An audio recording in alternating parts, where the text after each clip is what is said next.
Good morning friends and welcome back. शायद बहुत दिनों के बाद ये एक मैं कॉमन ओपन सेशन कर रहा हूँ। बीच में मैं एमडीएम की ट्रेनिंग में बिजी था, तो इसकी वजह से एक ओपन सेशन नहीं हो पाया था। तो हमारा एक नया प्रोडक्ट जो 23 फरवरी को लॉन्च हुआ है, आप सब जानते हैं, कोएंजाइम Q10। ये इसका रीलॉन्च है। ये पहले भी अवेलेबल था, बीच में रॉ मटेरियल की शॉर्टेज की वजह से ये कुछ दिनों तक आउट ऑफ स्टॉक था। आपको पता है टीएंस कभी भी रॉ मटेरियल की क्वालिटी पे भी कॉम्प्रोमाइज नहीं करता। तो वापस से ये सेल्फ में आ गया है, सेल के लिए अवेलेबल है और इस पे एक अमेजिंग ऑफर भी चल रहा है। तो अब आज हम जानेंगे कि कोएंजाइम Q10 है क्या, ये किस तरह से आपको फायदा पहुंचाता है, ये किन लोगों के लिए ज्यादा फायदेमंद है, इसकी यूएसपी क्या है। Since we are associated with the marketing company, हम उन लोगों इसको प्रमोट करना है, लोगों को बताना है। तो हमें अपना टारगेट ग्रुप भी जानना होगा कि किन लोगों को हम स्पेशली इसको रिकमेंड कर सकते हैं। और इसके बारे में जो कंपनी ने ऑफिशियल पीडीएफ निकाला है उसके बारे में वो भी देखेंगे, और एक्चुअल में कोएंजाइम Q10 क्या है और मेरा टेक क्या है इस पे, आप इसको किन किन चीजों के लिए इस्तेमाल कर सकते हैं, उसके बारे में भी जानेंगे। तो सबसे पहले कोएंजाइम Q10 का एक जनरल इंट्रोडक्शन लेते हैं कि कोएंजाइम Q10 होता क्या है। मैंने आप लोगों के लिए जो इंफॉर्मेशन कंपाइल की है उसकी मदद से हम कोएंजाइम Q10 का एक जनरल इंट्रोडक्शन लेंगे पहले।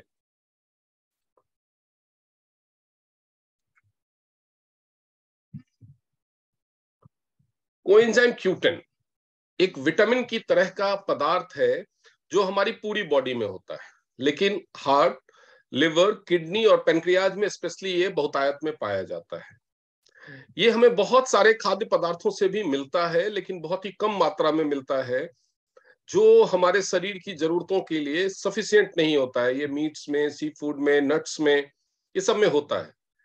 ये एक लेबोरेटरी में आर्टिफिशियली भी बनाया जा सकता है। तो ये लाइन मैंने स्पेसिफिकली क्यों ऐड किया है, मैं इसको, ये जो coenzyme Q10 can also be made in a laboratory, क्यों? क्योंकि मार्केट में बहुत सारे ऐसे ब्रांड हैं जो सप्लीमेंट्स बनाते हैं और कोएंजाइम Q10 बहुत ही सस्ते दामों पे भी बेच रहे हैं। तो वो जो है वो लेबोरेटरी में आर्टिफिशियली बनाया गया है केमिकल प्रोसेस के थ्रू। तो उसकी क्वालिटी कैसी हो सकती है इसके बारे में मुझे कमेंट करने की जरूरत नहीं है, आप सब समझदार हैं। कोएंजाइम Q10 ये नाम है सप्लीमेंट का। ये substance coenzyme Q10 is most commonly used for conditions that affect the heart.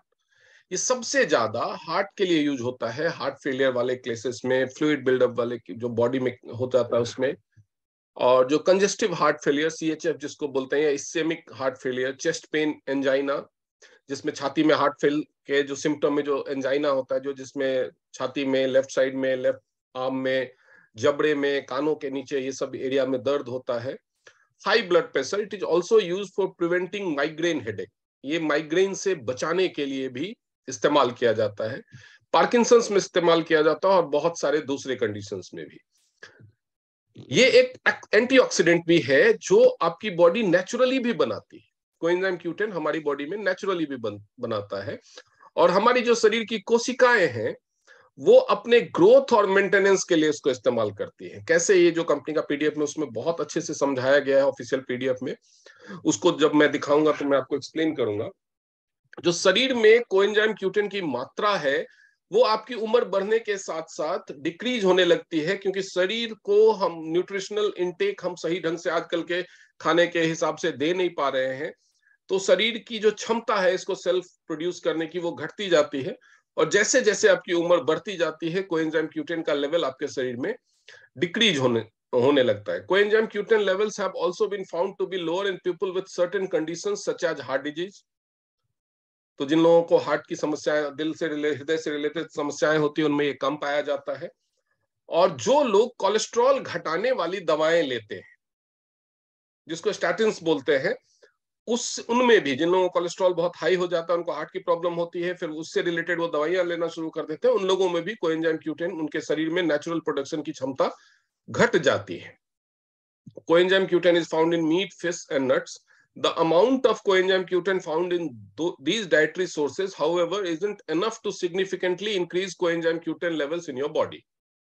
तो बहुत सारे लोगों को जब पता चलता है कि कोएंजाइम Q10, बहुत सारे लोग समझदारी दिखाते हैं, अरे ये जिस जिस खाने में मिलता है गूगल कर लो और वो खा लो और हमारा ये पूरा हो जाएगा। तो ये जो हमारे सामने ये बेचने आया है इसको फायदा पहुंचाने से हम बच जाएंगे। तो सच्चाई ये है कि खाद्य पदार्थों से जो कोएंजाइम Q10 मिलता है वो आपके लेवल को पूरा करने में सक्षम नहीं है। उसमें इतनी मात्रा में कोएंजाइम Q10 नहीं होता कि आपके शरीर में अगर लेवल घट गया है तो वो उसको सिर्फ खाद्य पदार्थों के दम पे पूरा किया जा सके, क्योंकि उसमें कंसंट्रेशन इतना ज्यादा नहीं होता है। Coenzyme Q10 dietary supplements are available as capsules, chewable tablets, liquid syrup, wafers and IV. Injection के थ्रू भी जब बहुत ड्रास्टिकली ये गिर जाता है तो ये इंजेक्शन के तौर पे भी दिया जाता है। Coenzyme Q10 might help prevent or treat certain heart conditions as well as migraine headaches. अब एविडेंस के हिसाब से जितनी चीजों में ये इसका इस्तेमाल सक्सेसफुली किया गया है और ये यूजफुल पाया गया है, हेल्पफुल पाया गया है, इसने अच्छी तरह से काम किया है, जिसके साइंटिफिक एविडेंस है, रिसर्च बेस्ड एविडेंस है, वो सारा मैंने एक डेटा कलेक्ट किया है, वो मैं आप लोगों को बताऊंगा। लेकिन उसके पहले हम जानते हैं कि ऑफिशियल टेक क्या है कंपनी का कोएंजाइम Q10 के ऊपर। तो ये है कोएंजाइम Q10 के ऊपर कंपनी का ऑफिशियल पीडीएफ। सबसे पहले जैसे कि मैंने बताया कि ये सबसे ज्यादा हार्ट के बारे में है, तो हम हार्ट के बारे में कुछ मजेदार बातें जान लेते हैं। हमारा जो हृदय है उसका एवरेज साइज एक मुट्ठी के बराबर, फिस्ट के बराबर होता है एक वयस्क आदमी में। हमारा जो हृदय है वो एक दिन में लगभग 1,15,000 बार धड़कता है। हमारा जो हार्ट है वो एक दिन में लगभग 2,000 गैलन ब्लड को पंप करता है। अब शरीर में 2,000 गैलन ब्लड नहीं है, लेकिन पंप करता है। क्यों? क्योंकि वो सर्कुलेशन है ब्लड का, वो ब्लड पंप कर देता है हार्ट, वो वापस पूरे शरीर से घूम के हार्ट के पास आता है, फिर से पंप करता है, फिर से हार्ट के पास घूम के आता है, फिर से पंप करता है। तो इस तरह से पूरे 24 घंटे में 2,000 गैलन ब्लड हमारा हार्ट पंप करता है। सोचिए कितनी मेहनत करता है हमारा हृदय। The heart can continue beating even when it's disconnected from the body. जो हमारा हृदय है अगर इसको शरीर से निकाल दिया जाता है तब भी, जब आप हार्ट ट्रांसप्लांट होता है, डोनर हार्ट कहीं और से आता है, ट्रांसप्लांट कहीं और से आता है, आपने कई बार सुना होगा कि उसके लिए ग्रीन कॉरिडोर बनाया जाता है, ट्रैफिक जैम में न फंसे। तो उस समय भी वो जब वो उसके सेफ कंडीशन में कंटेनर में रखा जाता है तो वो बीट करता रहता है। डिस्कनेक्ट होने के बाद भी ये बहुत देर तक बीट करता रहता है। The earliest known case of heart disease was identified in the remains of 3,005 years old Egyptian mummy। जब सबसे पहले जो नोन केस, जो आपने मिस्र का नाम सुना होगा, वहां पे पिरामिड होते हैं, उसमें पुराने जो राजा थे, महाराजा थे मिस्र के, उनके शरीर को खास लेप लगा करके, खास तरह की पट्टी में लपेट के ममीफाई करना, उसको बोलते हैं, ममी बना के रखा गया है। तो उसमें 3500 साल पुरानी एक मम्मी में सबसे पहले हार्ट डिजीज के सिम्टम्स पाए गए थे, जिससे पता चला था कि वो हार्ट डिजीज से मरा था। The fairy fly which is a kind of wasp has the smallest heart of any living creature. एक मक्खी है फेरी फ्लाई जिसके अंदर सबसे छोटा हार्ट होता है। The American pygmy shrew has the fastest heart beat. उसका जो हार्ट है वो 1200 बीट्स एक मिनट में 1200 बार धड़कता है। एक नॉर्मल इंसान जो हेल्दी इंसान है उसका 70 से 75 बार धड़कता है, तो सोचिए उसका हार्ट कितनी तेजी से धड़कता होगा। And one of the shortest life spans 11 to 13 months। और इसकी वजह क्योंकि वो इतनी जल्दी जल्दी धड़कता है कि अपनी जिंदगी जल्दी खत्म कर लेता है और 11 से 13 महीने में ही डेथ हो जाता है एनी मैमल में, किसी स्तनपाई में। Giant tortoise has the slowest heart rate. जो कछुआ होता है उसका हार्ट रेट बहुत ही स्लो होता है, वो एक मिनट में केवल 6 बार धड़कता है। और इसीलिए वो कछुआ बहुत तेज तर्रार नहीं होता, बहुत आराम आराम से चलता फिरता है, क्योंकि उसका हार्ट रेट ही बहुत स्लो है। और सिंस उसका हार्ट रेट सबसे स्लो है इसलिए उसकी आयु सबसे ज्यादा होती है। लाइफ एक्सपेक्टेंसी जो कितने दिन जिएगा, वो जो एवरेज है लाइफ एक्सपेक्टेंसी वो 177 साल है। वैसे कछुए 500 साल 600 साल भी जीते हैं। और वर्ल्ड का एक रिकॉर्ड है जिसके बारे में अभी तक कोई पुख्ता रिसर्च नहीं हुआ है कि उसकी वजह क्या है, लेकिन सबसे ज्यादा हार्ट अटैक जो हो रहे हैं वो मंडे को हो रहे हैं। इसके पीछे एक रीजन जो कनेक्ट किया गया है वो ये है कि मंडे को सारी दुनिया काम शुरू करती है, एक दिन या 2 दिन के ब्रेक के बाद, और एक स्पेशल स्ट्रेस होता है मंडे को ऑफिस जाने का, काम शुरू करने का। और ये भी लीड करता है, या बच्चों का स्कूल खुलने का, तो बच्चों में तो कम होता है लेकिन जो ज्यादातर कामकाजी लोग होते हैं तो मतलब इसको लिंक किया गया है वर्क स्ट्रेस से। Christmas day is the most common day of the year for heart attacks to happen. और इसके अलावा क्रिसमस डे, जो वो उत्तेजना होती है, वो जो खुशी होती है क्रिसमस के दिन, उस उत्तेजना में भी हार्ट अटैक होता है। इसीलिए अगर किसी एक दिन की बात की जाए पूरे साल में, तो पूरे वर्ल्ड में पूरे साल में किसी एक दिन में जिस दिन में सबसे ज्यादा हार्ट अटैक होते हैं वो है क्रिसमस का दिन। तो ये तो कुछ इंटरेस्टिंग फैक्ट्स थे हार्ट के बारे में। लेकिन हार्ट की वजह से डेथ्स बहुत ज्यादा हो रही है। आप सुनते होंगे, लोग बैडमिंटन खेलते हुए, अभी कुछ दिनों पहले खबर आई थी कि 2 दिन के डिफरेंस में 2 डॉक्टर्स की डेथ हुई है, और वो काफी फिट थे, स्पोर्ट्स वगैरह में पार्टिसिपेट करते थे। और आपने सुना होगा शादियों में डांस करते हुए, स्टेज पे भाषण देते हुए, दवाइयां खरीदते हुए बहुत सारे लोग हार्ट अटैक। तो मतलब इतना बढ़ गया, सोचिए कि 2015 में 8.8 मिलियन डेथ्स हुई थी हार्ट अटैक से। जो दुनिया भर में जितनी भी डेथ्स होती हैं उसमें 15.5% जो डेथ्स होती है वो इस्चेमिक हार्ट डिजीज। इस्चेमिया क्या होता है? जब आपके शरीर के किसी भी टिश्यू के, किसी भी ऑर्गन के टिश्यू को ब्लड सप्लाई अवरुद्ध हो जाता है, रुक जाता है, बंद हो जाता है या ऑब्स्ट्रक्ट हो जाता है, तो उसको इस्चेमिया बोलते हैं। तो हमारा जो हार्ट है वो भी मसल्स का बना हुआ है, मांसपेशियों का बना हुआ है, और उसमें भी टिश्यूज हैं, और टिश्यूज वो सेल्स से बने हुए हैं। तो जब उन टिश्यूज को ब्लड, हार्ट पूरे शरीर को ब्लड सप्लाई करता है, लेकिन वो भी तो बना हुआ और अंग ही है, उसको भी जीने के लिए ब्लड सप्लाई चाहिए। तो जब हार्ट के मसल्स को ही ब्लड सप्लाई बंद हो जाती है, तो जो हार्ट डिजीजेज होती है उसकी वजह से जो हार्ट अटैक होते हैं उसकी संख्या सबसे ज्यादा है। ये 6 मिलियन से 8.8 मिलियन बढ़ा कितने दिनों में। या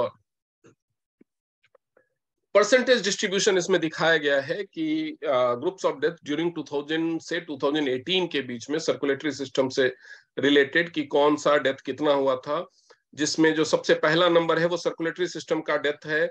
उसके बाद अब जो दूसरे नंबर, दूसरा कलर देख रहे हैं, डिजीज ऑफ रेस्पिरेटरी सिस्टम। तीसरा इन्फेक्शन, या जो इस तरह के पैंडेमिक वगैरह फैलते रहते हैं, और उसके अलावा बहुत सारे नियोप्लाज्मा, एंडोक्राइन की problems, injury, poisoning, other consequences, external causes जैसे एक्सीडेंट वगैरह होता है। तो इस तरह के कैंसर्स वगैरह के होने वाले डेथ्स को दिखाया गया है, जिसमें आप देख सकते हैं जो सबसे पहला जो रंग है वो वो देखिए कि शुरुआत जब 2000 से दिया गया तो 24%, 27%, 25% के आसपास रहा, लेकिन 2008 तक आते आते ये 34%, 32% तक पहुंच गया है। लेकिन सबसे फ्राइटनिंग या थ्रेटनिंग फैक्ट क्या है कि जो ये सर्कुलेटरी सिस्टम की बीमारियां हैं, हार्ट की बीमारियां, उससे सबसे ज्यादा डेथ हो रही है, सबसे ज्यादा डेथ हो रही है। अब काम में कोरोना से डरते। अब coronary artery disease, CAD, among Indian youth, हमारे देश के युवाओं में, बूढ़ों में तो होती ही थी, और वो भी ऐसा नहीं है कि कॉज ऑफ कंसर्न नहीं है, लेकिन हमारे देश के युवाओं में जो ये सीएडी, कोरोनरी आर्टरी डिजीज हो रही है आजकल, ये 25-30 साल से लेकर के 40-45 साल तक के उम्र के लोगों में, वो उसके बारे में अब हम जाने तो अब इसके बारे में पढ़ते हैं। By definition, premature coronary artery disease occurs at a young age, less than 55 years, in men and 65 in women. Study found that Indians are prone to CAD at younger age. तो जो जेनेटिक स्टडी की गई Indian लोगों पे, उसमें पाया गया कि ये तो जो वर्ल्ड का एवरेज है वो है 55 साल और 65 साल पुरुषों और औरतों का, लेकिन जो हिंदुस्तानी लोग हैं, जो भारतीयों का जीन है, वो उससे कम उम्र में ही इन बीमारियों के लिए प्रोन है। 25% को जो कोरोनरी हार्ट डिजीज होता है उनको 40 ईयर्स से कम की एज में हो जाता है, और 50% जो हार्ट अटैक्स हो रहे हैं वो 55 साल से कम उम्र में हो रहे हैं। इसमें से 90% मेल थे। उनमें से 60% वैसे लोग थे जो सिगरेट पीते थे। उनमें से 14% लोगों को हाइपरटेंशन यानी ब्लड प्रेशर की शिकायत थी, जिसमें से 8.2%, 8.2% डायबिटिक थे। 64.8% लोगों में लो एचडीएल कोलेस्ट्रॉल था, और ये 65% लोगों को एब्डोमिनल ओबेसिटी थी। तो इसमें ये जो डेटा है इसका आप स्क्रीनशॉट लेकर के रखिए, ये आपको बहुत हेल्प करेगा कि किस तरह से लोगों को एजुकेट करना है हार्ट हेल्थ के लिए जागरूक होने में। ये आप स्क्रीनशॉट लेकर के रखिए। इसमें 90% मेल थे, यानी आपको जो हार्ट के बीमारियों के बारे में जागरूकता देनी है उसमें 90%। तो जिस तरह से आप लोग फीमेल हेल्थ अवेयरनेस सेमिनार्स करते हैं और वहां पे सैनिटरी नैपकिन का डेमो दिखाते हैं, वैसे ही आप मेल हेल्थ अवेयरनेस सेमिनार कर सकते हैं। ठीक है, health awareness seminar for smokers जो सिगरेट पीते हैं, health awareness seminar for those people who have got abdominal obesity, मतलब जिनका पेट बढ़ा हुआ है, क्योंकि उनके अंदर कोलेस्ट्रॉल जो एचडीएल कोलेस्ट्रॉल होता है वो कम होने के चांसेस रहते हैं। जिनका एचडीएल जो लिपिड प्रोफाइल का टेस्ट होता है उसमें टोटल कोलेस्ट्रॉल के अलावा जब एचडीएल कोलेस्ट्रॉल कम हो, लोगों को लगता है कि सब कुछ लो है तो बढ़िया है, ऐसा नहीं है। जो एलडीएल कोलेस्ट्रॉल है वो हाई होना और एचडीएल कोलेस्ट्रॉल गुड कोलेस्ट्रॉल कम होना हार्ट डिजीज का बहुत बड़ा फैक्टर है। उसके बाद 32% हैड एलिवेटेड ट्राइग्लिसराइड लेवल। तो ये सारी चीजों का जब आप स्टडी करेंगे या किसी भी इंसान का रिपोर्ट आपके सामने आता है, आप जब देख रहे हैं कि एचडीएल कोलेस्ट्रॉल उसका लो है, आपके सामने कोई इंसान है, चाहे वो किसी भी वजह से आया, चाहे वो शुगर का पेशेंट है, क्योंकि आप देख रहे हैं 8%, 0.2% या बीपी का पेशेंट है, लेकिन लोग सोचते हैं कि मेरे को शुगर नहीं है, मेरे को बीपी नहीं है, तो मेरे को हार्ट अटैक नहीं होगा। ऐसा नहीं है। आप देखिए कि जिन लोगों को हार्ट अटैक हुआ उनमें से केवल 8.2% ही शुगर वाले थे, केवल 14% ही बीपी वाले थे। तो अगर किसी का बीपी नॉर्मल रहता है तो भी उसको हार्ट अटैक आ सकता है अगर उसका एचडीएल कोलेस्ट्रॉल लेवल लो है, अगर उसका पेट निकला हुआ बहुत ज्यादा, पेट बर्तोन निकली हुई है, अगर वो सिगरेट पीता है तो उनको हार्ट अटैक के चांसेस ज्यादा होते हैं। और अगर ये सारी चीजें मिल जाए, मतलब कोई मेल, ये डेटा आप नोट कर लीजिए कि आपको अगर कोई ऐसा मेल मिलता है जो सिगरेट भी पीता है, जिसको शुगर भी है, जिसको बीपी भी है, जिसका एचडीएल कोलेस्ट्रॉल भी लो है और जो ट्राइग्लिसराइड एलिवेटेड है और जिसका पेट भी निकला हुआ है, अगर ऐसा कोई बंदा मिलता है तो वो एक परफेक्ट मेन्यू है, उसके मेन्यू कार्ड में सारा कुछ मैच हो रहा है, वो एक परफेक्ट मेन्यू है कि उसको हार्ट अटैक के चांसेस हैं। तो उनको आप अवेयर कर सकते हैं कि ऐसा होता है, ये डेटा दिखा सकते हैं, उसको गूगल पे वेरीफाई करवा सकते हैं और उसके बाद उनको बचाव के स्टेप बता सकते हैं। क्योंकि हार्ट अटैक एक ऐसी चीज होती है कि अगर समय पे, और आजकल जो हार्ट अटैक हो रहे हैं उसमें तो समय भी नहीं मिलता हॉस्पिटल ले जाने का। और हमारे देश में ट्रैफिक का क्या कंडीशन हो जाता है, कई बार गाड़ी नहीं मिलती, कई बार आसपास कोई लोग नहीं होते। मान लीजिए कोई बंदा अकेला है, घर में हार्ट अटैक आ गया, तो सड़क पे कहीं जा रहा है, हार्ट अटैक आ गया तो, या हार्ट अटैक घर में आया, लोग उठा करके हॉस्पिटल ले जाने लगे, गाड़ी जाम में फंस गई तो लोगों को लगता है कि अगर कुछ होगा तो हॉस्पिटल चले जाएंगे, मेरे पास तो हेल्थ इंश्योरेंस है, मेरा तो ये है, मैं तो खुद ही डॉक्टर हूं। अरे भाई, आप खुद ही डॉक्टर हो, लेकिन आपको ही हार्ट अटैक आ गया तो आपकी वाइफ, आपके बच्चे थोड़ी डॉक्टर हैं कि वो इंजेक्शन लगा देंगे। तो ये चीज पे लोगों को अवेयर करने की जरूरत है। तो ये स्क्रीनशॉट ध्यान से रखिए अपने पास, ये पीडीएफ रखिए, लोगों को अवेयर कीजिए। ये पीडीएफ केवल कोएंजाइम Q10 के बारे में जानने या बताने के लिए नहीं है, इसको आप एक अवेयरनेस कैंपेन की तरह इस्तेमाल कर सकते हैं, जैसे कि आप लोग सैनिटरी नैपकिन का करते हैं फीमेल अवेयरनेस कैंपेन। ऐसा नहीं है कि इसमें केवल मेल को ही बुलाना है, लेकिन ये आपका टारगेट ग्रुप होना चाहिए कि ये आप देखिए कि ये पैरामीटर्स में कितने पैरामीटर, ये जो 7 पैरामीटर्स हैं उसमें से 7 में से कितने पैरामीटर पे वो फिट बैठते हैं। ये एज ग्रुप 40 इयर्स के आसपास, 35 प्लस में आप कंसीडर करना शुरू कर दीजिए। 35 प्लस एज का जो आप इसमें एक हेल्थ सर्वे भी कर सकते हैं। आप बाजार में जाइए, ये 7 पैरामीटर रखिए, लोगों का नाम लिखिए, मोबाइल नंबर लिखिए, उनसे पूछिए कि क्या आप मेल तो दिख ही जाएगा, ऐसा मेल तो पूछना नहीं पड़ेगा कि क्या आप मेल हैं, लेकिन आप क्या सिगरेट पीते हैं, आपको बीपी की प्रॉब्लम तो नहीं है, आपको शुगर की प्रॉब्लम तो नहीं है, आपका एचडीएल कोलेस्ट्रॉल लेवल कितना रहता है, आपका ट्राइग्लिसराइड लेवल कितना रहता है, और पेट निकला हुआ है तो वो दिखेगा। तो ये सब कीजिए। अगर हो सकता है उनको अपना एचडीएल कोलेस्ट्रॉल लेवल ना पता हो तो उनको समझाइए और उनको बोलिए कि अपना बीपी चेक करें, शुगर चेक करें और एक लिपिड प्रोफाइल टेस्ट करवाएं और आपके साथ वो रिजल्ट शेयर करें। समझ में आ रहा है क्या बोल रहा हूं? मैं सिर्फ प्रोडक्ट नहीं पढ़ा रहा हूं, इस प्रोडक्ट के ऊपर आपको काम कैसे करना है वो भी बता रहा हूं। ओके, आगे बढ़ते हैं।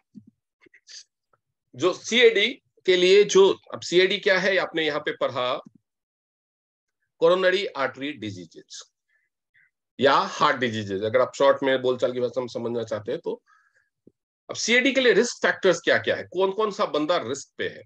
अगर उसका ब्लड प्रेशर बहुत हाई रहता है, हाई मतलब अगर उसका जो 80 120 नॉर्मल माना जाता है, लेकिन अगर किसी का ब्लड प्रेशर 160 के ऊपर और नीचे वाला अगर 100 के ऊपर जाने लगे तो वो रिस्क कैटेगरी में आ जाता है। कोलेस्ट्रॉल लिपिड प्रोफाइल अगर हाई है, अगर वो दारू पीता है और सिगरेट पीता है तो उसको रिस्क हाई है। अगर उसके परिवार में हार्ट अटैक का, हार्ट की बीमारियों का हिस्ट्री है तो रिस्क हाई है। अगर उसको शुगर है, ओवरवेट है तो उसका रिस्क हाई है। अब इसमें ब्लड का क्या रोल है? अब हम आ जाते हैं, ये पॉइंट घूम गया, बाजा घूम गया कोएंजाइम Q10 की तरफ। अब कोएंजाइम Q10 ब्लड से कैसे रिलेट करता है उसको समझेंगे कि खून जरूरी है, शरीर में खून जरूरी है, उसके लिए तो मेहनत हार्ट करता है। आपने देखा कितने लाख बार, कितने गैलन ब्लड वो पंप करता है, क्योंकि पूरे शरीर को हार्ट चाहिए। लेकिन लिवर, सॉरी, हार्ट को भी ब्लड चाहिए, पूरे शरीर को ब्लड चाहिए, उसके लिए तो हार्ट इतनी मेहनत कर रहा है। लेकिन जैसे कि अब मैं इस पे एक चीज लेना चाहूंगा कि जैसे कि आपने देखा होगा कि पूरे परिवार को खिलाने के लिए एक व्यक्ति काम करता है। आपके परिवार में भी कोई ना कोई होगा, ज्यादातर परिवार में पुरुष काम करते हैं, बहुत सारे परिवार में पुरुष और महिलाएं काम करती हैं ताकि परिवार का भरण पोषण हो। बहुत सारे परिवार में केवल महिलाएं भी काम करती है, कुछ एक ऐसे परिवार भी हैं। तो कोई ना कोई परिवार का मुखिया होता है जो काम करता है, कमाता है ताकि सबको खाना मिले। तो क्या उसको खाना नहीं चाहिए? और मुझे लगता है कि हर परिवार में जो परिवार का मुखिया होता है, जो कमाने वाला बंदा होता है, उसके खाने पीने का ध्यान सबसे ज्यादा रखा जाता है। तो इसी तरह से जो हार्ट है वो पूरे शरीर को, पूरे परिवार को, पूरे शरीर को अगर एक परिवार माने तो पूरे शरीर को ब्लड दे रहा है, खाना। ब्लड मतलब पूरे अंग, हमारे शरीर के अंगों का खाना हुआ। तो उसको भी तो हार्ट चाहिए, उसका भी ख्याल, उसको भी, सॉरी, हार्ट को भी ब्लड चाहिए, उसका भी ख्याल रखा जाना चाहिए। खून का काम क्या है? ये पूरे शरीर में ऑक्सीजन की सप्लाई करता है। जो रेड ब्लड सेल्स होते हैं वो ऑक्सीजन के कैरियर होते हैं। ऑक्सीजन जब हम सांस लेते हैं उसके बाद वो लंग्स में जाता है और पूरे शरीर से घूमने के बाद जब वो हार्ट में ब्लड आता है तो हार्ट क्या करता है, पहले उसको लंग्स में पुश कर देता है। वहां से ये जो ब्लड होता है वो तो पूरे शरीर के सेल्स को ऑक्सीजन बांट के आ चुका होता है। इसको डीऑक्सीजनेटेड ब्लड बोलते हैं, इसमें से ऑक्सीजन खत्म हो चुका होता है। तो वो ब्लड को एज इट इज पुश कर देता है लंग्स में। लंग्स में एयर सैक्स होते हैं, उसमें ऑक्सीजन होता है। वो ऑक्सीजन वो उसमें ब्लड में मिक्स करता है, फिर से वो ब्लड हार्ट के थ्रू पंप होता है पूरी बॉडी में ऑक्सीजन लेकर के। इसके अलावा ब्लड क्या करता है, न्यूट्रिएंट्स को कैरी करता है। आप खाना खाते हैं तो खाना जाकर के लिवर में पचता है, पेट में पचता है, इंटेस्टाइन में एब्जॉर्प्शन होता है, और उससे जो न्यूट्रिएंट्स एब्जॉर्ब होते हैं वो ब्लड के थ्रू ही पूरे बॉडी में सप्लाई होते हैं। इसके वजह आप खाना खाओ या कोई मेडिसिन खा रहे हो, मेडिसिन से भी जो आपको चीजें मिल रही हैं, सप्लीमेंट से जो आपको न्यूट्रिएंट्स मिल रहे हैं, वो सारा का सारा पूरे शरीर में जो डिस्ट्रीब्यूशन होता है वो खून के थ्रू ही होता है। अब इसमें बड़ा ही एक इंटरेस्टिंग फैक्ट है कि इसके कई प्रकार होते हैं। जैसे कि एक बहुत ही कॉमन सी चीज आप लोग जानते होंगे, ये चलो इससे थोड़ा सा टॉपिक से हटके है बट मेरे ध्यान में आया तो मैं बता देता हूं कि जब भी किसी को हड्डियों की प्रॉब्लम होती है तो उसको कैल्शियम देना शुरू कर देते हैं। आपको क्या लगता है, आपने कैल्शियम खाया सीधे जाकर के आपकी हड्डियों में चिपक गया? नहीं, ऐसा नहीं होता। कैल्शियम अगर खा रहे हैं तो कैल्शियम सबसे पहले ब्लड स्ट्रीम तक कैसे पहुंचेगा? जाकर के वो डाइजेस्ट होगा, इंटेस्टाइन में उसका एब्जॉर्प्शन होगा। एब्जॉर्प्शन के लिए और ब्लड स्ट्रीम में उसको पहुंचाने के लिए जरूरी है विटामिन डी। अब ब्लड स्ट्रीम में पहुंच गया तो वो हड्डियों तक कैसे पहुंचेगा? वो मसल्स तक भी पहुंच सकता है। हड्डियों तक का रास्ता उसको पता कौन बताएगा? तो हड्डियों का पता उस कैल्शियम को जो ब्लड स्ट्रीम में जा चुका है विटामिन डी की वजह से, उसको हड्डियों का पता देता है विटामिन K2। अब वो हड्डियों तक पहुंच गया तो हड्डियों से वो चिपकेगा कैसे, हड्डियों में वो मिक्स कैसे होगा, हड्डियां उसको एब्जॉर्ब कैसे करेगी? उसके लिए चाहिए कोलेजन। तो जो हमारा CAHMB है उसके अंदर आपने देखा होगा कि सब कुछ है, विटामिन डी भी है, K2 भी है, कोलेजन भी है। क्योंकि तो वैसे ही डायरेक्टली जो ब्लड भी है उसमें जो न्यूट्रिएंट्स हैं वो बहुत सारे तरह के न्यूट्रिएंट्स जरूरी होते हैं ताकि वो हमारे शरीर में सारे फंक्शंस को, सारे ऑर्गन को सफिशिएंट हेल्थ प्रोवाइड कर सके। तो ये न्यूट्रिएंट्स, ऑक्सीजन और हार्मोन्स को आपके बॉडी के टिश्यूज तक, उत्तकों तक, क्योंकि टिश्यूज सेल्स से बने हुए हैं तो टू बी प्रिसाइज सेल्स तक ले जा सकें। It takes carbon dioxide and waste products away from the tissue. तो जब ये जाता है ब्लड, तो क्या करता है, आपके शरीर में ये जो ऑक्सीजन, न्यूट्रिएंट्स और हार्मोन्स तो ले जाता है, अब पूरे शरीर में बांटता है, पूरे शरीर के सेल्स में, टिश्यूज में बांटता है, और वहां पे जो कार्बन डाइऑक्साइड और वेस्ट मटेरियल होता है, डेड सेल्स होते हैं या टॉक्सिन, जो गंदगी होती है, वो सबको वापस लेकर के आता है। मतलब फ्रेश सप्लाई देता है और वेस्ट उठा करके ले जाता है। उसके बाद वो घूम घाम के आता है किडनी के पास, किडनी उसको फिल्टर करता है। उसमें जो वेस्ट मटेरियल वो पूरे शरीर से हमारा खून लेकर के आया था, उसमें से वेस्ट मटेरियल किडनी निकाल के बाहर कर देता है, और जो फ्रेश ब्लड बच जाता है उसको वापस से शरीर में सर्कुलेशन में भेज देता है। It is needed to sustain life and promote the health of all the body tissues. तो आपके शरीर के सभी ऊतकों को, सभी टिश्यूज को ब्लड चाहिए, उनको हेल्दी रहने के लिए, उनका ग्रोथ होने के लिए, जिंदा रहने के लिए। अब जो सेल्स होते हैं ना, सेल्स के अंदर एक पावर प्लांट होता है, जनरेटर होता है। वो जनरेटर क्या होता है, ये वर्ल्ड का सबसे छोटा पावर प्लांट है जहां से ऊर्जा पैदा होती है। ये स्मॉलेस्ट पावर प्लांट उसको बोला जाता है, इसको बोलते हैं माइटोकॉन्ड्रिया। ये माइटोकॉन्ड्रिया ही इंसुलिन की मदद से ग्लूकोज को एनर्जी में कन्वर्ट करता है। तो एक सेल के अंदर बहुत सारे पार्ट होते हैं, ये आप देख सकते हैं। इसको मैं अगर थोड़ा बड़ा करूं तो आप देख सकते हैं कि बहुत सारे पार्ट होते हैं। वैसे ही हमारे जो हार्ट मसल्स के सेल होते हैं, उसमें भी बहुत सारे पार्ट होते हैं। ये न्यूक्लियस है, जो किसी सेल का सबसे सेंटर वाला पार्ट होता है। आप लोगों ने जब साइंस पढ़ा होगा तो उसमें पढ़ा होगा न्यूक्लियस वगैरह के बारे में, तो उन चीजों पे मैं नहीं जाऊंगा, नहीं तो ये सेशन कभी खत्म ही नहीं हो पाएगा। यहां पे आप देख सकते हैं, ये है माइटोकॉन्ड्रिया। ठीक है, ये पूरा का पूरा जो एरिया न्यूक्लियस है, इसका जो ऊपर की झिल्ली है, इसको न्यूक्लियर मेम्ब्रेन बोलते हैं। और इसके अलावा इसमें सेंट्रियोल्स, बहुत सारी चीजें होती है, राइबोसोम होते हैं। तो ये सब आपने बायोलॉजी में पढ़ा होगा, उसके ऊपर हम नहीं जाएंगे। यहाँ पे ये है माइटोकॉन्ड्रिया। हमारे हार्ट के सेल्स में सबसे ज्यादा माइटोकॉन्ड्रिया होते हैं, क्योंकि उसको बहुत मेहनत करनी पड़ती है।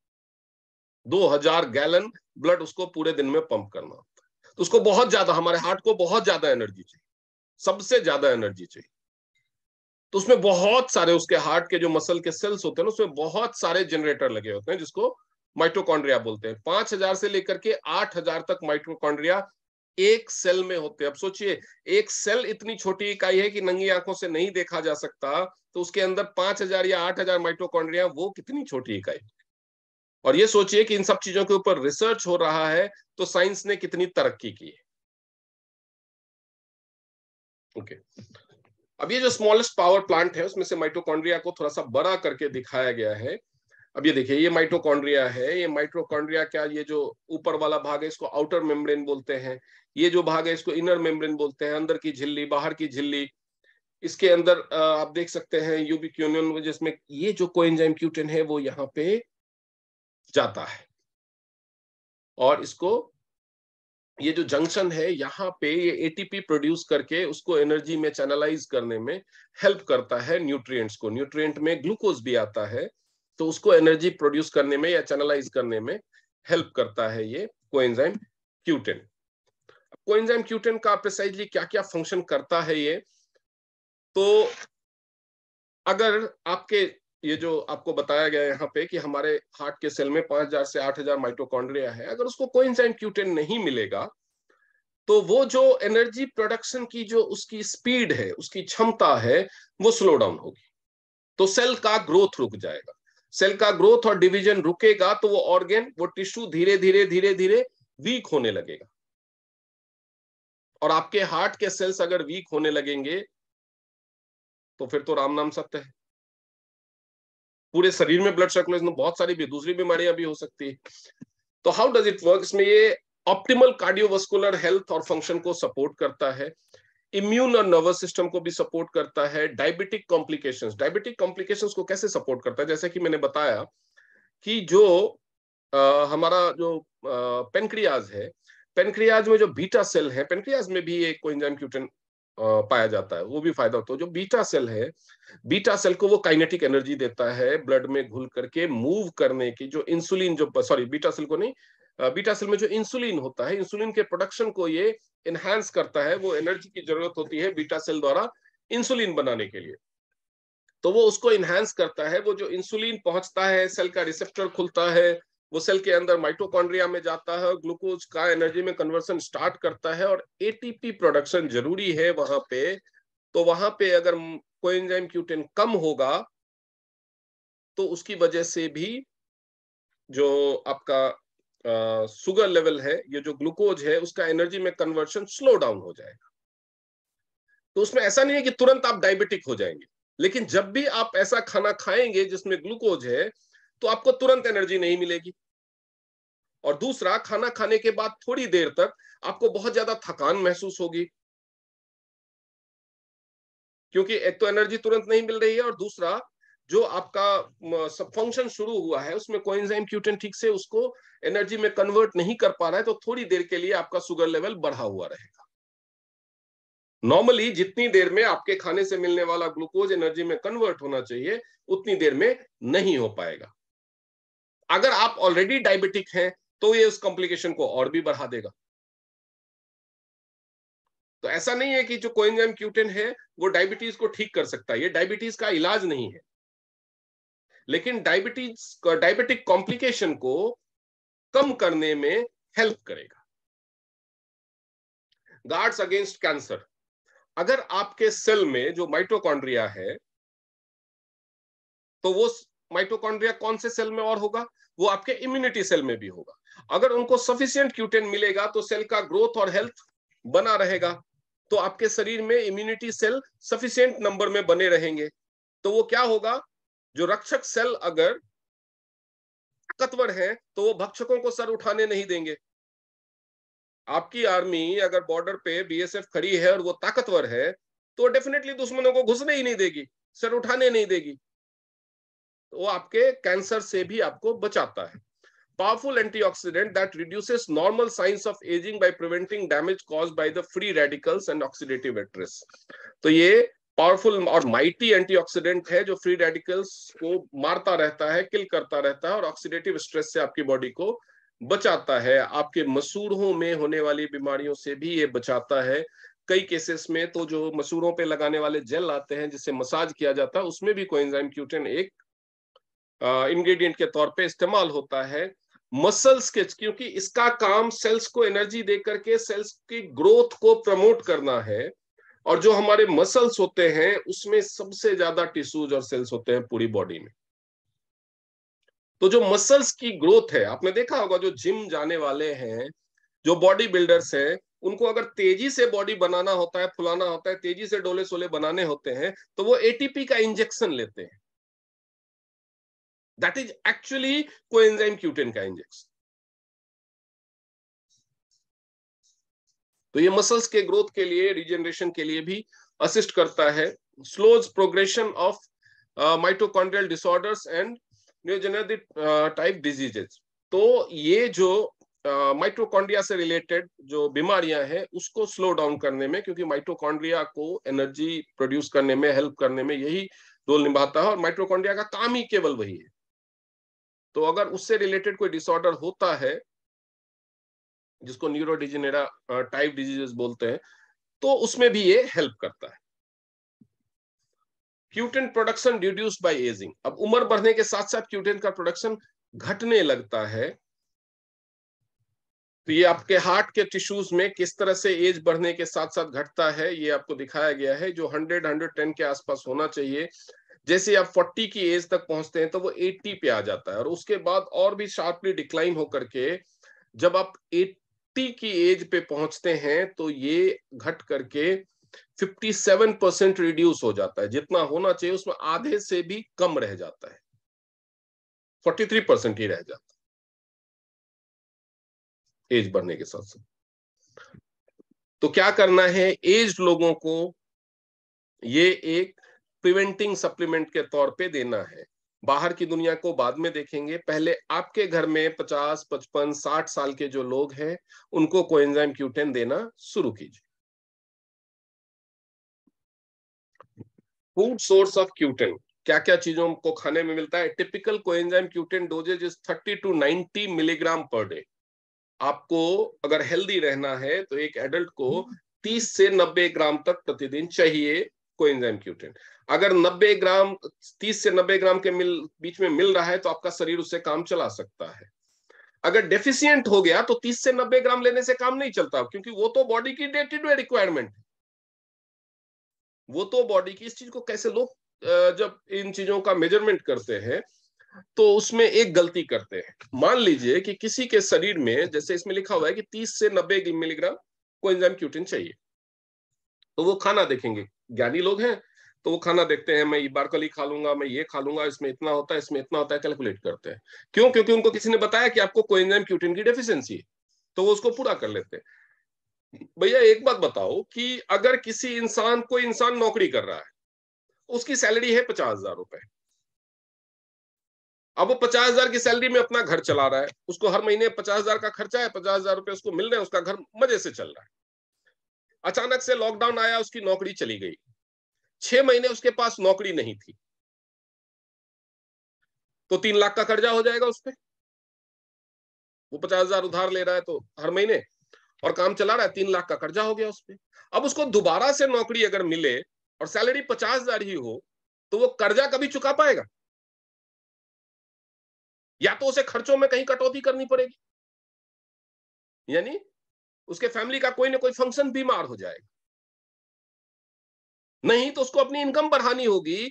तभी तो वो धीरे धीरे जितनी ज्यादा इनकम को बढ़ाएगा उतनी धीरे धीरे वो, तो वैसे ही शरीर में है, अगर 30 से 90 ग्राम कोएंजाइम क्यूटेन पर डे चाहिए, लेकिन आपके शरीर में किसी वजह से डेफिशिएंसी हो गई है, तो अगर आप बाद में 30 से 90 ग्राम लेना शुरू करेंगे तो वो तो उतना शरीर को चाहिए ही, जितना डेफिशिएंट हो गया वो कहां पूरा होगा। तो सप्लीमेंट की जरूरत इसीलिए पड़ती है, ताकि वो तेजी से उसको पूरा कर सके। आप 200 mg पर डे तक ले सकते हैं, ताकि जो बीच में नुकसान हो गया है, मान लीजिए आपके शरीर में टोटल डेफिशिएंसी इतनी mg की हो गई है, तो आप ज्यादा लेंगे तो वो जल्दी नुकसान पूरा होगा। और ये जो हमारा खाना है, जो एवरेज फूड है डेली इनटेक उसका, ये आपको 3 से 5 mg ही दे पाता है, चाहिए आपको 30 से 90 mg। तो दूसरे फूड सोर्सेज से ये अब हमारा शरीर बनाता है कोएंजाइम क्यूटेन, लेकिन उम्र बढ़ने के साथ साथ बनाने की क्षमता घट गई, तो आपने खाना ठीक से खाया, 3 से 5 mg उधर से मिल गया, 20 mg शरीर ने बना लिया, 5 mg तो डेली डेफिशिएंट हो रहा है। अगर हम मिनिमम लिमिट की भी बात करें तो 5 mg डेली डेफिशिएंट हो रहा है। तो इसके लिए ये कोएंजाइम क्यूटेन टीएंस बायोटेक ग्रुप ने फॉर्मुलेट किया है और लॉन्च किया है। इसके अंदर 30 कैप्सूल होते हैं, जो डेली जो इसका जो नॉर्मल डोज है वो है 1 कैप्सूल। लेकिन किसके अंदर कितनी डेफिशिएंसी है, उम्र कितनी है, आप उसको किस रिक्वायरमेंट के लिए दे रहे हैं, उसके हिसाब से आप इसके डोजेस को बढ़ा सकते हैं। अदरवाइज इसका जो नॉर्मल डोज है, अगर किसी को फिट रहना है तो वो है 1 कैप्सूल पर डे।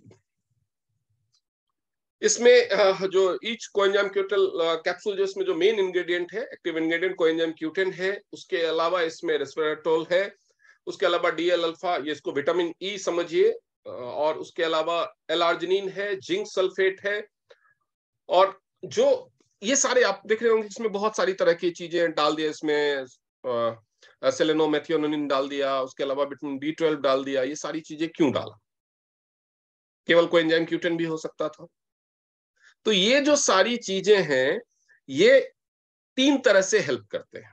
एक तो जो कोएंजाइम क्यूटेन है उसके शरीर में एब्जॉर्प्शन में हेल्प करते हैं, दूसरा उसके फंक्शनिंग में हेल्प करते हैं, और तीसरा उसके स्टैग्नेशन को रोकते हैं। मतलब अगर आपके शरीर में ये ज्यादा होने लगे तो आप एक्सेसिव एनर्जी और एक्सेसिव हीट के शिकार ना हो जाए बॉडी में, उसमें भी हेल्प करता है। यानी ये सारी चीजें डालने का मतलब है कि सप्लीमेंट को बेस्ट और जीरो साइड इफेक्ट इंश्योर। वैसे भी जो कोएंजाइम क्यूटेन के नॉन साइड इफेक्ट कुछ है नहीं, normally it is considered to be safe. तो ये सारी चीजें इसमें मिलाई गई। जैसे मैंने आपको कैल्शियम के बारे में एग्जांपल देके समझाया कि कैल्शियम के लिए विटामिन डी, विटामिन K2 और कोलेजन क्यों जरूरी है, तो आपके शरीर में माइटोकॉन्ड्रिया तक इसको पहुंचाने के लिए, क्योंकि शरीर में खा लेना ही सफिशिएंट नहीं है, खाएंगे तब तो ये पहुंचेगा पेट में, उसके बाद जाएगा लिवर में, उसके बाद जाएगा इंटेस्टाइन में। लेकिन पहुंचना तो ये माइटोकॉन्ड्रिया तक है, पहुंचना तो ये आपके सेल तक है, और सेल के अंदर माइटोकॉन्ड्रिया है वो भी 5-5 हजार माइटोकॉन्ड्रिया, तो उन सब में पहुंचना है। तो ये जो सारा फंक्शन है वो कोएंजाइम Q10 अकेले करने में सक्षम नहीं हो पाएगा, उसके लिए उसमें ये सारी चीजें होनी जरूरी है, और वो सारा कुछ इसमें डाला गया है जो इसको मार्केट में available one of the best coenzyme Q10 supplement बनाता है। अभी कोएंजाइम Q10 पे ऑफर भी चल रहा है, ये 27 तारीख तक ऑफर है, ये लॉन्च ऑफर है। अगर आप कोएंजाइम Q10 की 2 बॉटल खरीदते हैं तो आपको साथ में 1 बॉटल फ्री मिलती है। इसका जो प्राइस है रजिस्टर्ड डिस्ट्रीब्यूटर्स के लिए, डिस्ट्रीब्यूटर प्राइस 951 रुपए है। अगर आप प्लैटिनम है तो 951 में 15% और कम हो जाएगा। यानी अगर आप 6 स्टार एंड बिलो है और अपना मिनिमम पीवी करना चाहते हैं तो आप 2 कोएंजाइम Q10 ऑर्डर कर लीजिए, आपका 20 पीवी वाला कंडीशन भी पूरा हो जाएगा, साथ में 1 कोएंजाइम Q10 फ्री भी मिल जाएगा। वो क्यों? क्योंकि इसके इफेक्ट्स देखने के लिए मिनिमम 3 महीने इसको खाना हो। नहीं तो आपने देखा होगा कि कंपनी ने और भी प्रोडक्ट ऑफर्स निकाले जिसमें कंपनी 3 के साथ 1 फ्री दे रही है, राइट? अभी जो प्रोडक्ट ऑफर्स आए हैं उसमें आपने देखा होगा कि कंपनी 3 के साथ, जैसे प्रोटीन वगैरह 3 के साथ 1 फ्री दे रही है। लेकिन कोएंजाइम Q10 में 2 के साथ 1 फ्री क्यों दिया? क्योंकि इसके इफेक्ट आने में कम से कम 3 महीने का इसका सेवन जरूरी है। तो कोई बंदा 2 खरीदेगा, उसको 1 मिलेगा, तो उसका जो बेसिक मिनिमम रिक्वायरमेंट है वो पूरा हो जाएगा। ऐसा नहीं है कि 3 ही महीने खाना है, लेकिन कम से कम 3 महीने खाना है। शुरू करना है तो कम से कम 3 महीने खाना है, तो आपकी बेसिक रिक्वायरमेंट पूरी हो जाए। इसलिए कंपनी ने डिसाइड किया कि पहले ये प्लान था कि 3 के ऊपर 1 देंगे, क्योंकि बजटरी रिक्वायरमेंट्स भी होती है कि कितने में हम फ्री दे सकते हैं। लेकिन फिर बाद में लास्ट मोमेंट पे कंपनी इसीलिए इसको लॉन्च होने में भी थोड़ा देर हुआ, नहीं तो ये 12-13 तारीख के आसपास ही लॉन्च होने वाला था। ये ऑफर डिजाइन करने में तो 2 के साथ 1 फ्री दिया, ताकि आप कम से कम जो भी खरीदें वो इसकी रिक्वायरमेंट का पहले इफेक्ट को देख सकें खुद। आप अपने लिए खरीदिए, पहली बार आप अपने लिए खरीदिए, को खाना शुरू कीजिए, इसको इफेक्ट को देखिए। अब इसके ऊपर जो मैंने और क्या क्या इसके फायदे हैं, ये तो हो गया जो हार्ट के लिए जो सबसे ज्यादा फायदा है और किस तरह से आपको लोगों को अवेयरनेस देनी है। तो हार्ट के लिए और भी, हार्ट में अलग अलग तरह के, किसी का अगर कोलेस्ट्रॉल बढ़ा हुआ है तो कोएंजाइम Q10 खा लेने से कोलेस्ट्रॉल तो नहीं कम हो जाएगा। किसी का अगर पेट निकला हुआ है, जैसा कि मैंने बताया जो हार्ट डिजीज के रिस्क है, किसी का अगर पेट निकला हुआ है तो कोएंजाइम खा लेने से पेट तो नहीं कम हो जाएगा। किसी का अगर LDL कम है, या किसी का अगर ट्राइग्लिसराइड बढ़ा हुआ है, किसी को बीपी बढ़ा हुआ रहता है, किसी को शुगर है, तो ये सारी चीजें कोएंजाइम से तो ठीक नहीं होंगी। तो उसके लिए अलग अलग चीजें हैं हमारे पास। लेकिन कोएंजाइम भी एक सप्लीमेंट है जो इस्चेमिक हार्ट डिजीज वालों को आप दे सकते हैं। लेकिन इसके अलावा केवल ऐसा नहीं कि कोएंजाइम Q10 केवल इसी में फायदा पहुंचाता है। कोएंजाइम Q10 जब वो खाएगा, जब आप किसी को बताएंगे तो आप उसको बताएंगे कि कोएंजाइम Q10 के और फायदे हैं। तो और किन किन चीजों में आप कोएंजाइम Q10 को दे सकते हैं?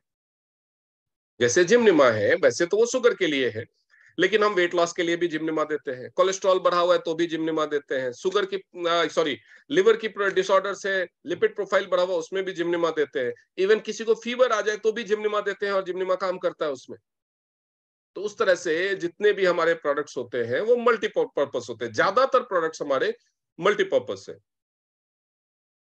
तो उस वैसे ही कोएंजाइम Q10 कैसे मल्टीपर्पज है वो मैं आप लोगों को बताता हूं।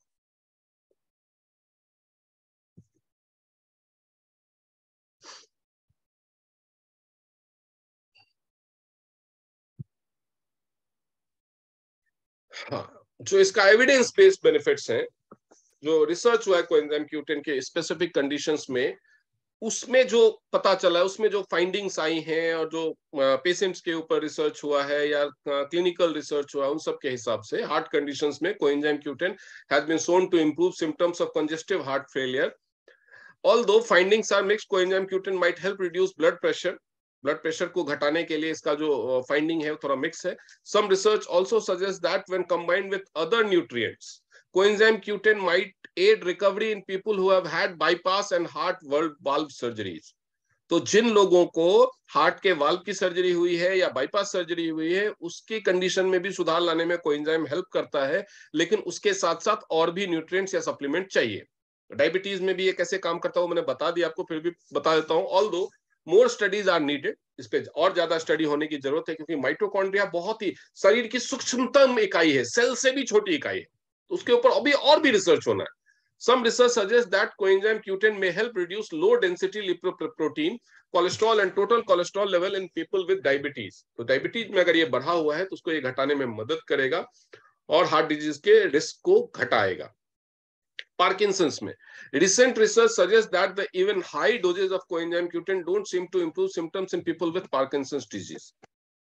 तो ये एक मिथ के तौर पे था पहले कि पार्किंसंस में ये हेल्प करता है, पार्किंसंस का ये ट्रीटमेंट है, बट रिसेंट स्टडीज में आया कि ये पार्किंसंस में पहले जो आप पुराना देखेंगे कोएंजाइम Q10 हमारे पास, जैसे कि मैंने बताया पहले भी था, तो उसमें आप देखेंगे कि उस पीडीएफ में पार्किंसंस के बारे में भी लिखा हुआ था कि पार्किंसंस के पेशेंट्स को भी कोएंजाइम Q10 आप रिकमेंड कीजिए, लेकिन इसमें हटा दिया गया है।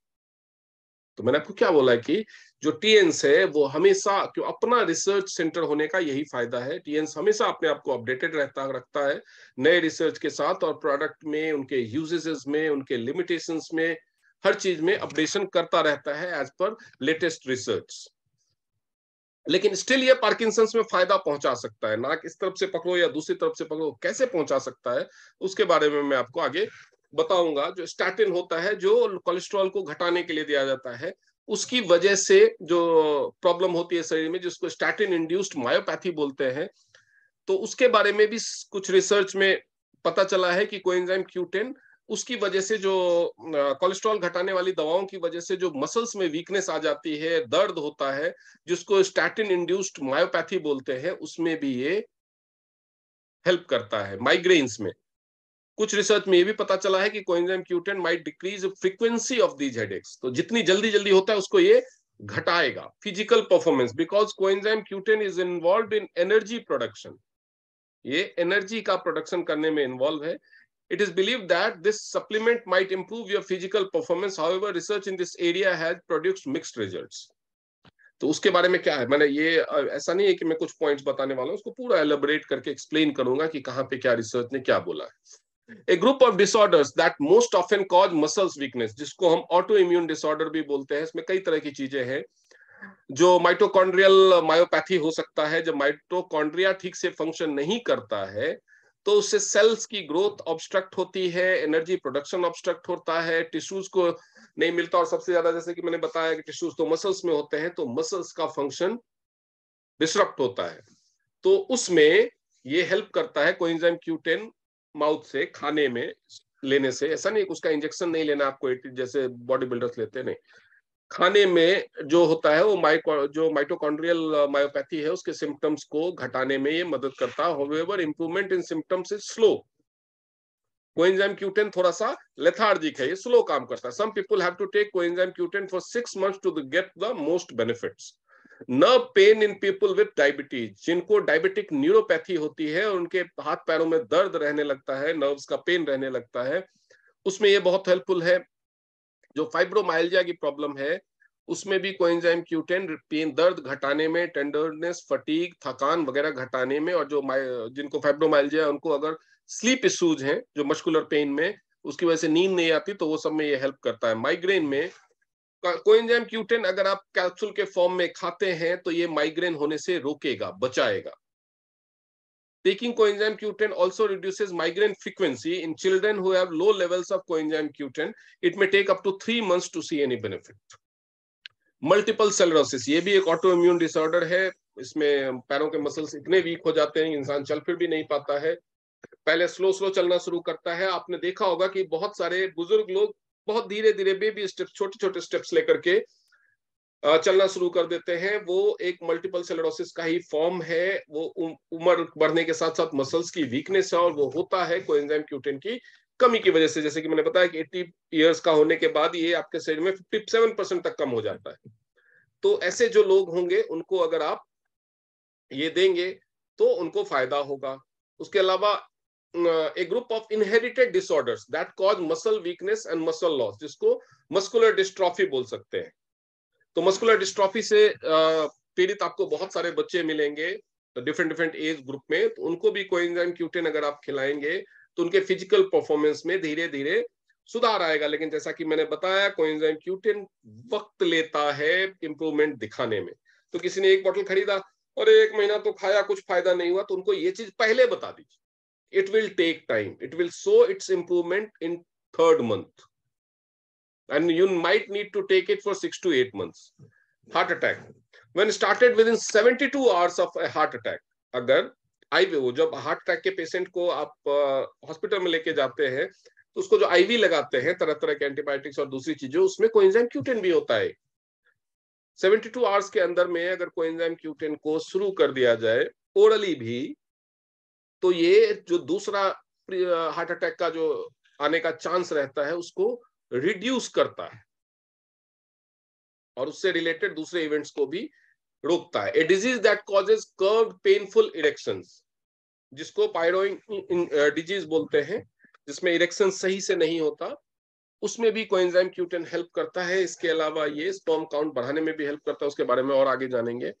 तो इरेक्टाइल डिस्फंक्शन वाले केसेस में आप इसको, या फिर जिनको इरेक्शन के टाइम में पेन होता है, आप उनको कोएंजाइम Q10 दीजिए। चेस्ट पेन, एंजाइना, हार्ट से रिलेटेड, उसमें भी हेल्प करता है। उसके बाद heart damage caused by certain cancer drugs, कुछ लोगों को जब कैंसर का ट्रीटमेंट होता है तो उसकी वजह से उनको एंथ्रासिलिन कार्डियोटॉक्सिसिटी बोलते हैं, एक टॉक्सिक पदार्थ उस हार्ट में, उस ड्रग में होता है, जिसकी वजह से जो कार्डियक सिस्टम है, जो हार्ट है, उसको नुकसान होने लगता है। तो उसको कोएंजाइम Q10 अगर उनको देंगे, खासतौर पे बच्चों में अगर ये हो रहा है, तो उनको बहुत ज्यादा फायदा होता है। ऑटिज्म, ऑटिस्टिक चिल्ड्रन आपने सुना होगा, बच्चों में ऑटिज्म की समस्या होती है, तो उसके बारे में भी अभी ऑलरेडी रिसर्च इस पे और भी ज्यादा चल रहा है कि किस तरह से उसको ज्यादा फायदा पहुंचाया जा सकता है। बट बहुत ही अर्ली रिसर्च में ये इसके पुख्ता सबूत मिले हैं कि जो यूबिक्विनोल, जो कोएंजाइम Q10 का एक स्पेशल फॉर्म है, तो जो हमारे सप्लीमेंट में है, तो कोएंजाइम Q10 लेने से जो ऑटिज्म के सिम्टम्स हैं, वो ऑटिज्म के पेशेंट जो 3 से 6 साल के बच्चे होते हैं, उसमें सुधार होता है। Bipolar disorder, early research shows that taking coenzyme Q10 improves symptoms of depression in people over 55 years of age with bipolar disorder. ये bipolar disorder डिप्रेशन का एक फॉर्म है जो ज्यादातर ओल्ड एज में लोगों को होता है, तो उसमें भी ये फायदा पहुंचाता है। Breast cancer, some research in Chinese women suggest that having a low blood levels of coenzyme Q10 is linked to an increased risk of breast cancer. तो अगर किसी के ब्लड में कोएंजाइम Q10 का लेवल कम है तो उनको ब्लड कैंसर होने का, ब्रेस्ट कैंसर होने का खतरा ज्यादा होता है। Cancer, low coenzyme Q10 levels seem to be linked with an increased risk of skin cancer. Early research suggests that taking coenzyme Q10 along with other antioxidants increases survival time by 40% patients in with the terminal cancer. तो जो लोग cancer का treatment ले रहे हैं उनको बाकी और एंटीऑक्सीडेंट्स, जैसे हमारे पास टीपॉली है, हमारे पास स्पाइरुलिना है, हमारे पास OPC+ है, उन सब के साथ आप कोएंजाइम Q10 भी देंगे तो उनका सर्वाइवल टाइम 40% बढ़ेगा। Brain damage that affects muscle movement, cerebral ataxia, जो मसल्स के मूवमेंट, जिसको आप MND जो बोलते हैं, जिसमें मोटर न्यूरॉन डिसऑर्डर, ये ब्रेन डैमेज, जो ब्रेन में मोटर न्यूरॉन होते हैं, मोटर मतलब मूवमेंट वाले जो न्यूरॉन्स होते हैं, वो जब डैमेज होने लगते हैं, उस बीमारी को MND बोलते हैं। तो उस केस में जो मसल्स के मूवमेंट, उसमें हाथ पैर, शरीर, केवल आंखें ही चलती है, तो ऐसी जो बीमारियां होती है उसमें भी अर्ली रिसर्च से पता चला है कि अब कोएंजाइम Q10 के ऊपर सोच लीजिए कि एक साथ कितने रिसर्च हो रहे हैं, कितने ज्यादा रिसर्च कोएंजाइम Q10 के ऊपर, कोएंजाइम Q10 के ऊपर। ये तो मैंने फिर भी बहुत ज्यादा जो इंपॉर्टेंट है और जिसमें कुछ पुख्ता सबूत मिल गए हैं, मैंने वही यहाँ पे रखा है। मुझे लगता है कि कुल मिलाकर के लगभग 1200 अलग अलग रिसर्च चल रहे हैं कोएंजाइम Q10 के ऊपर, ये इतना important supplement. Early research suggests that taking coenzyme Q10 by mouth can improve posture and muscle function in people with cerebral ataxia and low coenzyme Q10 levels. However, it doesn't seem to benefit people with normal coenzyme Q10. जिसका coenzyme Q10 normal है, उसको अगर ये problem है तो उसको कोई और वजह है कि उसको फायदा नहीं होगा, लेकिन अगर coenzyme Q10 लेवल लो है, उसको ये देंगे तो उसको फायदा होगा। Disorder that causes repeated episodes of nausea and vomiting, cyclic vomiting syndrome, और या CVS बोलते हैं उसको, जिसमें बार बार उल्टी होती रहती है। Early research suggests that taking coenzyme Q10 might work as well prescription medications used in CVS में जैसे प्रेस्क्रिप्शन कोई दवाई दे देते हैं एलोपैथी की, वो जैसे काम करता है वैसे ये भी काम कर सकता है। वीकेंड एंड एनलार्ज्ड हार्ट, जिसको डायलेटेड कार्डियोमायोपैथी बोलते हैं, जिसमें हार्ट के जो मसल्स होते हैं वो फैल जाते हैं और कमजोर हो जाते हैं। खासतौर पे ये बच्चों में होता है, जिसके उसमें बोलते हैं ना छेद हो गया हार्ट में, कोई उसमें सुआ तो भोंकता नहीं है, वो जो फैलता है तो वो जो गैप होता है वो बढ़ जाता है और छेद जैसा दिखने लगता है। Early research suggest that taking coenzyme Q10 improves heart function in children and adolescent with dilated cardiomyopathy। तो जो वो सुराख होता है जो वो बड़ा हो जाता है और डायलेटेड हो जाता है, तो उसमें ये मदद करता है। हाई लेवल्स ऑफ कोलेस्ट्रॉल और other fats lipids in the blood, जिसको हाइपरलिपिडेमिया बोलते हैं, it is unclear if coenzyme Q10 reduces cholesterol levels. ये अभी तक साबित नहीं हो पाया कि कोलेस्ट्रॉल लेवल ये रिड्यूस करेगा। इसीलिए अगर हार्ट का कोई पेशेंट है तो उसको कोलेस्ट्रॉल के लिए दूसरी चीजें लाइक चिटोशन और ओमेगा देना है साथ में। One study shows that it might lower triglyceride and LDL या बैड कोलेस्ट्रॉल को ये घटा सकता है by a small amount. Other studies show no benefit of taking coenzyme for lowering total cholesterol और LDL और इंक्रीजिंग HDL, गुड कोलेस्ट्रॉल को बढ़ाने का कोई सीन नहीं। इसीलिए जब भी कोई ये अगर कोई सोचता हो कि इससे कोलेस्ट्रॉल भी कम हो जाएगा तो मुझे हार्ट की प्रॉब्लम है, केवल कोएंजाइम लेने से काम चल जाएगा, ओमेगा लेने की जरूरत नहीं है, तो ये एक गलतफहमी है। कोएंजाइम को अगर आप हार्ट के पेशेंट को दे रहे हैं तो साथ में ओमेगा भी जरूर दें। ओमेगा के अंदर भी कोएंजाइम है बट बहुत ही लिमिटेड मात्रा में है। Inability to become pregnant within a year of trying to conceive, जो इनफर्टिलिटी, अगर प्रयास करते करते 1 साल तक अगर बच्चा नहीं हुआ है तो इंतजार करना चाहिए। फिर से थोड़ा समझे कि कुछ लोगों को शादी के बाद 6 महीने में हो जाता है कि हाय मेरे को बच्चा नहीं हो रहा। नहीं, आपने जब प्रयास करना शुरू किया बच्चे के लिए, अगर 1 साल तक नहीं हो रहा तो 1 साल तक नॉर्मली किसी और वजह से भी हो जाता है डिले। लेकिन अगर 1 साल हो गया नहीं है तो इसको इनफर्टिलिटी की कैटेगरी में रखा जाता है। तो इनफर्टिलिटी जब पता चल गया कि हाँ 1 साल से ज्यादा हो गया, प्रयास करते कर, शादी से नहीं काउंट करना। बहुत सारे कपल होते हैं जो शादी के बाद तुरंत बच्चा नहीं चाहते तो वो प्रयास ही नहीं करते। जिस दिन से आपने बच्चे के लिए प्रयास शुरू किया, उसको प्रयास करते करते 1 साल हो गया और तब भी अगर नहीं हुआ कंसीव, तो वो इनफर्टिलिटी की कैटेगरी में माना जाता है।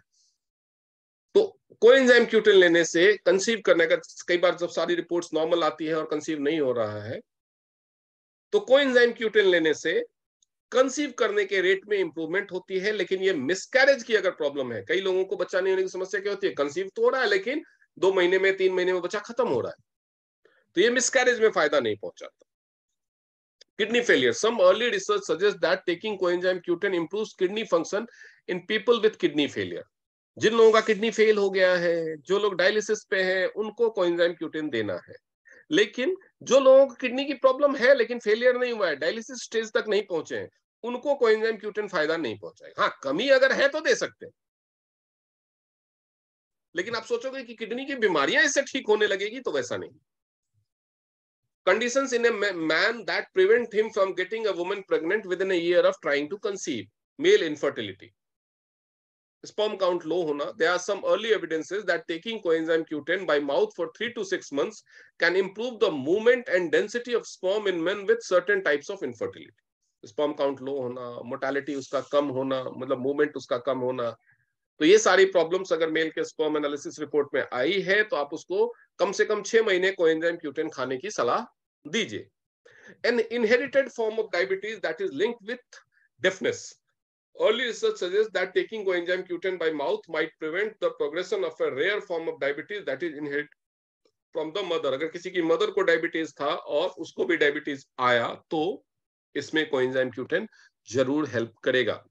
Buildup of fat in the liver, people who drink little or no alcohol, non-alcoholic fatty liver, NAFLD, non-alcoholic fatty liver disorder या disease, उसमें कोएंजाइम Q10 लेने से फायदा होता है और लिवर को इंजरी होने के जो चांसेस होते हैं वो घटने लगते हैं, लिवर फेलियर के चांसेस घटने लगते हैं, लिवर को कैंसर के स्टेज तक ये नहीं पहुंचने देगा। तो जिन लोगों को NAFLD या नॉन दारू नहीं पीता है फिर भी फैटी लिवर है, फैटी लिवर ग्रेड 2 अगर हो गया है तो कोएंजाइम Q10 शुरू कर दीजिए, लिवर कैंसर से बचाएगा। ए सीरियस गम इन्फेक्शन जिसको पेरिडोंटाइटिस बोलते हैं, उसमें कोएंजाइम Q10 को उस पे पाउडर निकाल करके आप अप्लाई कर सकते हैं। However, there is some early evidence that taking coenzyme by mouth might be helpful। मुंह से खाने से भी मदद मिल सकती है, लेकिन अपने टूथपेस्ट को जब ब्रश पे लगाते हैं तो उसी टूथपेस्ट को थोड़ा सा लीजिए हाथ में, थोड़ा सा, उसमें कोएंजाइम Q10 का पाउडर डाल करके उसका मलहम जैसा बनाइए, पेस्ट जैसा, और उससे उंगलियों से मसाज कीजिए जहां पे आपको मसल्स में प्रॉब्लम हो रही है, जिसमें मसल्स रेड येलोइश हो जाता है, ब्लीडिंग और बदबू जैसी होने लगती है। A hormonal disorder that causes enlarged ovaries with cyst, PCOS, the most common problem nowadays. PCOS में भी कोएंजाइम Q10 लेने से जो PCOS के सिम्टम्स हैं, हेयर फॉल, एक्ने, इन सब में फायदा होता है। ये PCOS का इलाज नहीं। मैं फिर से रिपीट कर रहा हूं, PCOS के जो 2-3 सिम्टम्स हैं उसको ये सुधार करेगा। तो PCOS के ट्रीटमेंट में ये साथ में ऐड कर सकते हैं विद द क्लाइंट्स कंसेंट कि ये आपका इतने हजार रुपए की चीज है, डेली एक कैप्सूल लेना है, इससे आपका, क्योंकि PCOS को ठीक होने में बहुत लंबा टाइम लगता है, तो सिम्टोमेटिक रिलीफ मिलेगा। PCOS ये ठीक नहीं कर सकता, उसके लिए PCOS का जो अलग ट्रीटमेंट है वही आपको फॉलो करना पड़ेगा। अब प्रेग्नेंट, हाँ, PCOS के पेशेंट्स में एक और चीज है कि उनका शुगर लेवल भी बढ़ने लगता है, बॉर्डर लाइन क्रॉस करने लगता है, कोलेस्ट्रॉल लेवल भी बढ़ने लगता है, तो उसमें भी ये फायदा पहुंचाएगा। अब pregnancy complication marked by high blood pressure and protein in the urine, preeclampsia जो होता है, इसमें कंडीशन में है कि जो महिलाओं को प्रेगनेंसी के दौरान ये डेवलप हो जाते हैं। प्रेगनेंसी के दौरान बहुत सारी चीजें होती है, थायराइड हो जाता है, मतलब जरूरी नहीं है कि हो ही जाएगा, होने के चांसेस होते हैं। शुगर की प्रॉब्लम हो जाती है कुछ लोगों को, तो ये भी एक प्रॉब्लम है। Some research show that women who are at risk of have a lower chance of developing this condition if they take coenzyme Q10 from week 20 of pregnancy until the baby is delivered. जैसे कि मैं omega के बारे में suggest करता हूं कि omega भी 5वें महीने से, 6ठे महीने से लेना शुरू करना चाहिए, वैसे ही इसको भी जो 20 वीक्स पूरा होने के बाद आप लेना शुरू कीजिए, तो ये प्रॉब्लम नहीं होगी। Skin wrinkles from sun damage, early evidence suggests that applying a coenzyme Q10 cream to the skin improves wrinkled skin। तो अब आपको, आपके पास तो coenzyme Q10 कैप्सूल है, तो जो धूप में निकलने से जो स्किन में यूवी रेज की वजह से जो डैमेज हुआ है उसको कैसे ठीक करेगा? तो आपके पास एक फेस पैक भी है जिसको स्पाइरुलिना फेस पैक बोलते हैं, वो भी कैप्सूल है। तो जब आप स्पाइरुलिना फेस पैक बनाएं तो उसमें आप कोएंजाइम Q10 4 कैप्सूल आप स्पाइरुलिना के लें, और एक जो कोएंजाइम Q10 है उस सॉफ्ट जेल को पंक्चर करें और उसमें मिक्स कर दें। सॉरी, ये कैप्सूल नहीं है, सॉफ्ट जेल के फॉर्म में है जो हमारा कोएंजाइम Q10। तो उससे अगर आप उसको, खासतौर पे जिन लोगों को फाइन लाइंस, रिंकल्स बहुत ज्यादा हैं, वो अगर स्पाइरुलिना फेस पैक में कोएंजाइम Q10 का सॉफ्ट जेल का सारा मटेरियल निकाल करके मिक्स करके फेस पैक बना करके लगाते हैं तो उनको बहुत ज्यादा फायदा महसूस होगा, और एक एप्लीकेशन से ही महसूस, पहले एप्लीकेशन से ही महसूस होना शुरू हो जाएगा। An eye disease that leads to vision loss in older adults, age related macular degeneration, जिसको AMD के नाम से जाना जाता है, उम्र बढ़ने के साथ जो विजन चली जाती है, उसमें ये हेल्पफुल है। एजिंग में हेल्पफुल है। इनहेरिटेड नर्व्स एंड मसल्स, उसमें हेल्पफुल है। अस्थमा में हेल्पफुल है।